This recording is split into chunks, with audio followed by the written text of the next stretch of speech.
Hi, everybody. Thank you for coming. And I just thought I'll clarify, I'm not the gold sponsor, but the company I work for is. I wish I could be that generous, but anyway, so as Amanda said, my name is Elizabeth, and I am a retired RMT, worked in Ontario and also taught at one of the colleges. Just to give you a bit of background, and then when I retired from practicing, I then started to work for Hand and Stone, and over time became the National Director of Recruiting and Training. So my job, even though I'm not hands-on with clients, I'm hands-on recruiting therapists to come and work for our company.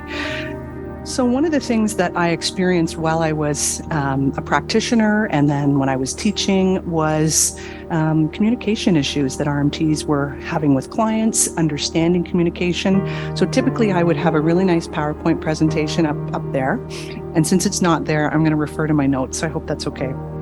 So first of all, let's talk about what effective communication is and what does it mean. So effective communication is the process of exchanging ideas, thoughts, opinions, knowledge, and data so that the message is received and understood with clarity and purpose. When we communicate effectively, both the sender and the receiver feel satisfied. Okay, so it's really important when we're thinking about communication that it is effective and that it's being, sent and received. So really important because massage therapists work in practice settings where you're experiencing a whole bunch of different things, and you want to make sure when you're talking to clients that they're understanding what you're saying and that you're understanding what they're saying. So first impressions play a big part in communication. And so I'm going to just have you do a little fun exercise for a moment. So I want you to just close your eyes and imagine that you're approaching your practice office for the first time as a client. So what type of communication is happening in your business when a client has their first visit? Your advertising, your signage, is it clear or is it a confusing message? Easy to understand, easy to see? Your administrative staff, if you have anybody working for you or working with you, what type of communication, what is the client seeing or encountering when they come into your office?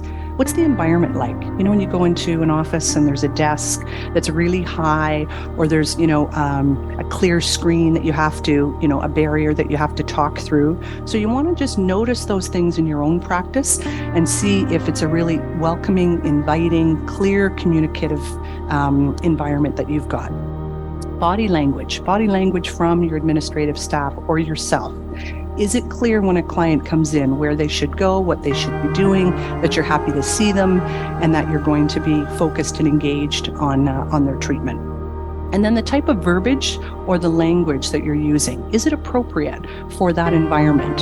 So all of these things are really important. So if you're still got your eyes closed, picturing what it is like in your office for that first time client. And when I say that, it's not so that you're going through and thinking, oh, I have to change that, or this isn't good. It's not to be critical, it's just to be aware. Thinking, we forget sometimes because we're so comfortable in our environment, what might not be comfortable for a client.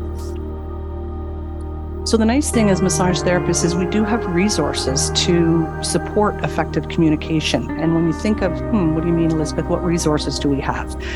We have the standards of practice with the CMTO. And if you're watching from any other province, if you're a province where massage therapy is regulated, then you'll also have a standards of practice. If you're working in an unregulated province for massage, you've got association support documents that will help, understand communication and make sure that you're following what you should be following. We have intake forms.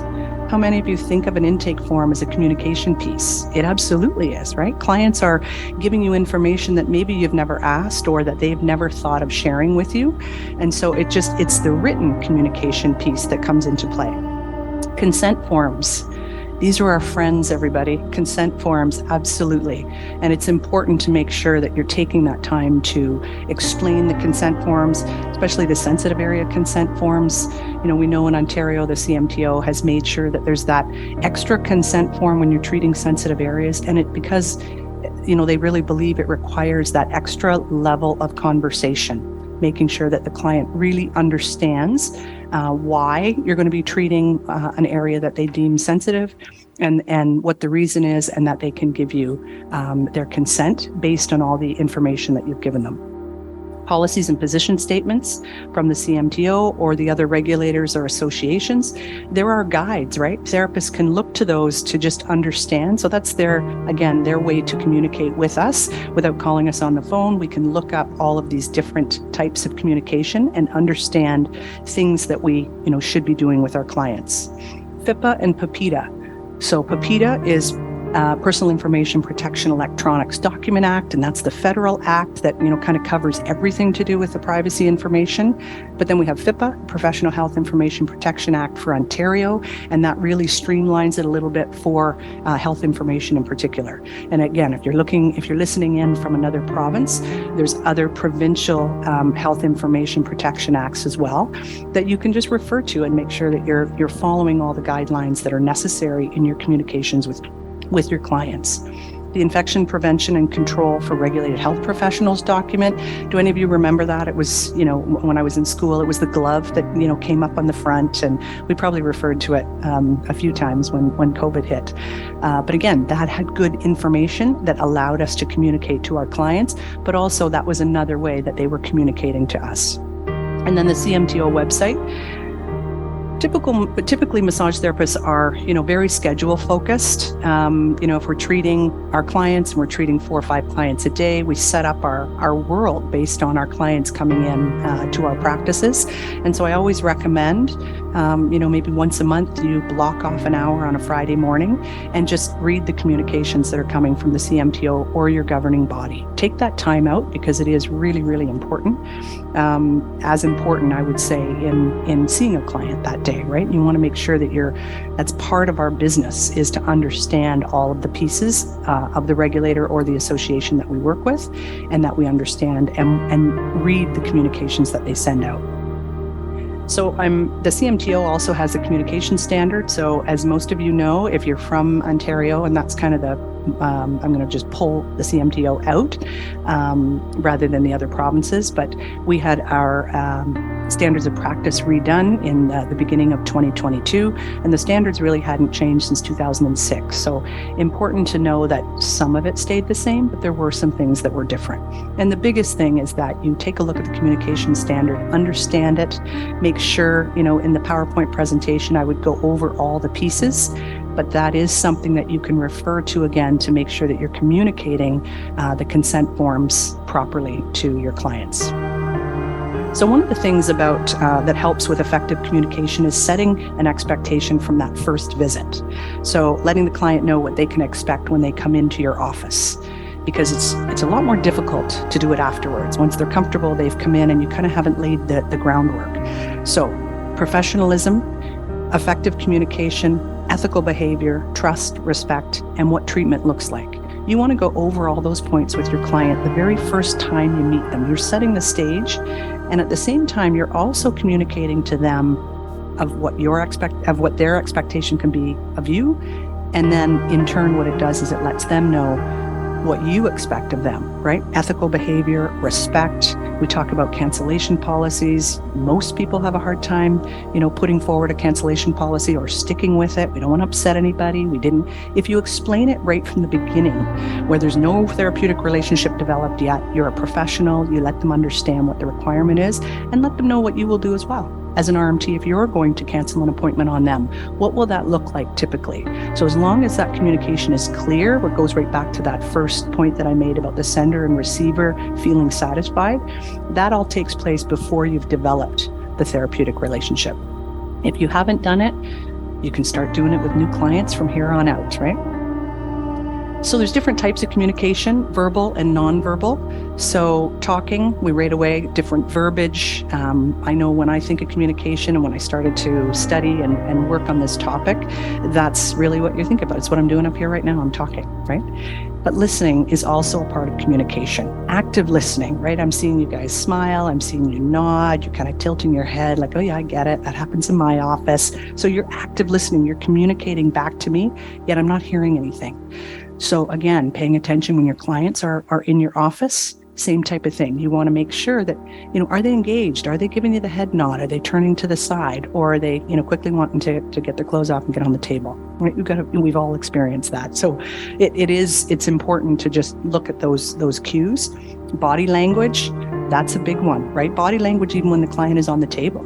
You can tell. Facial expressions, right? We can see pain, we can see anxiousness. We're doing an assessment, range of motion, and it's causing pain. So they're communicating without saying anything.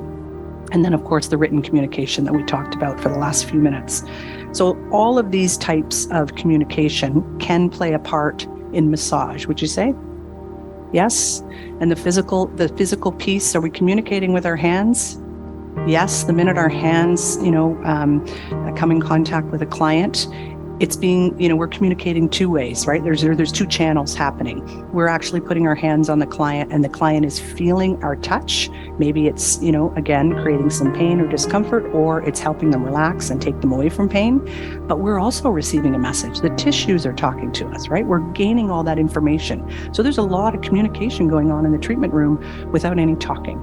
So important to know that our hands are also a really great extension of our communication system.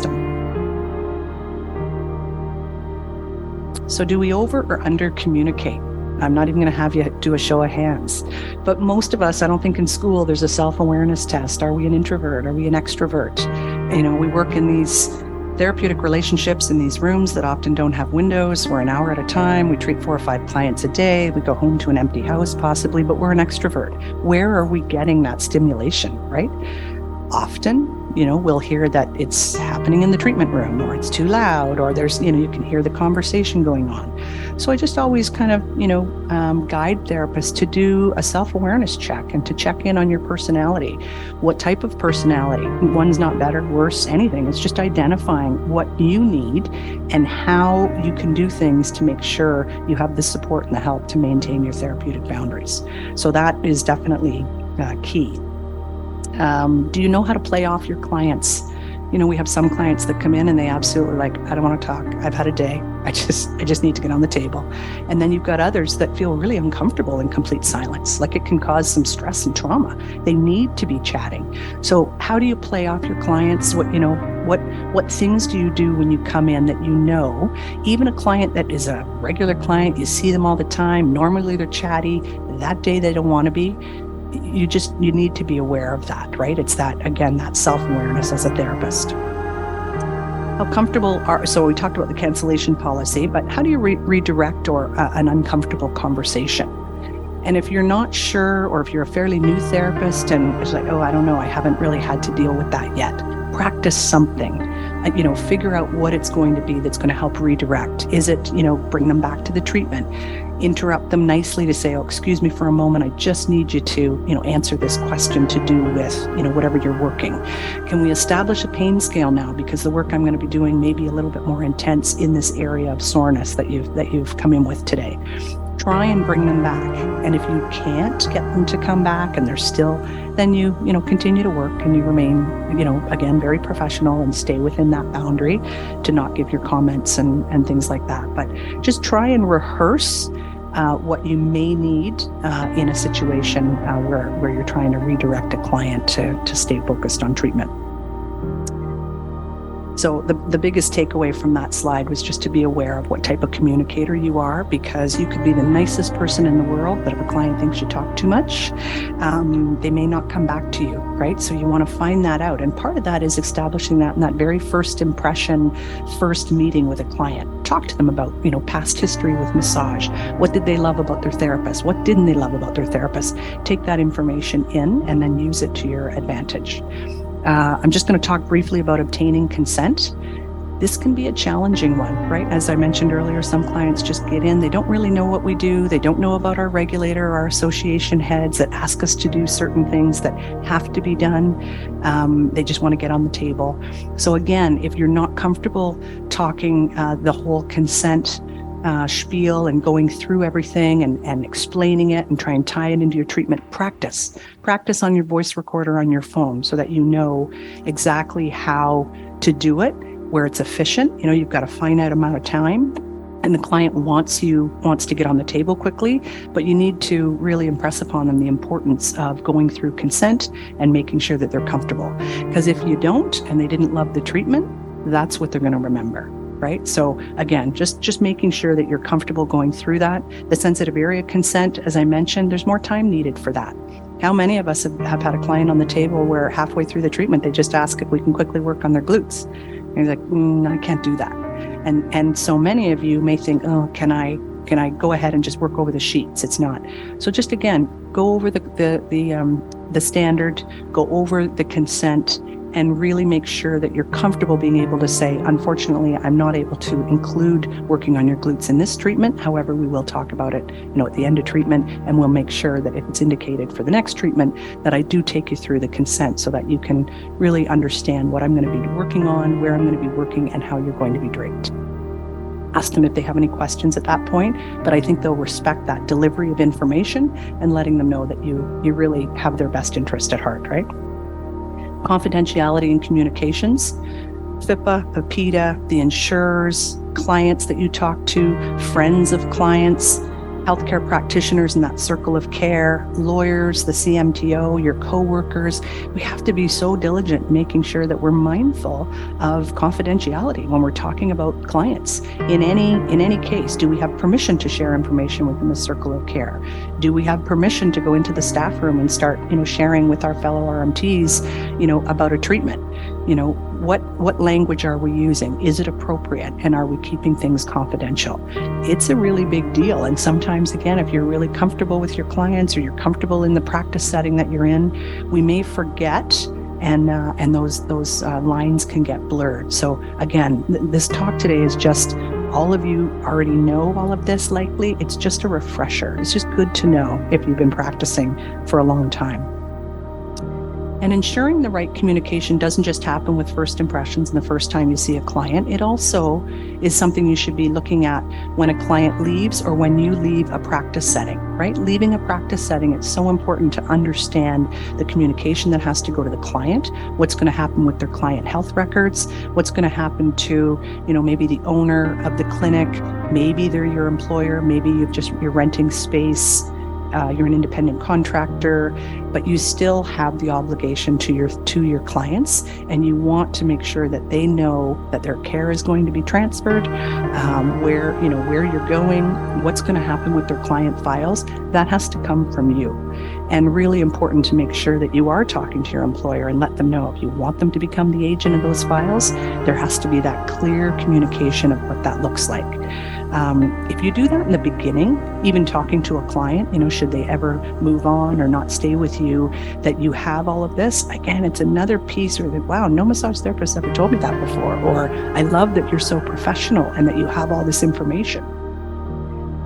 And I think that's it. So I'm getting the time that I have to go. So I really, I did an article in Massage Therapy Canada magazine last year called, I think you've got it there, Amanda, is it What's Communication Got to Do with It?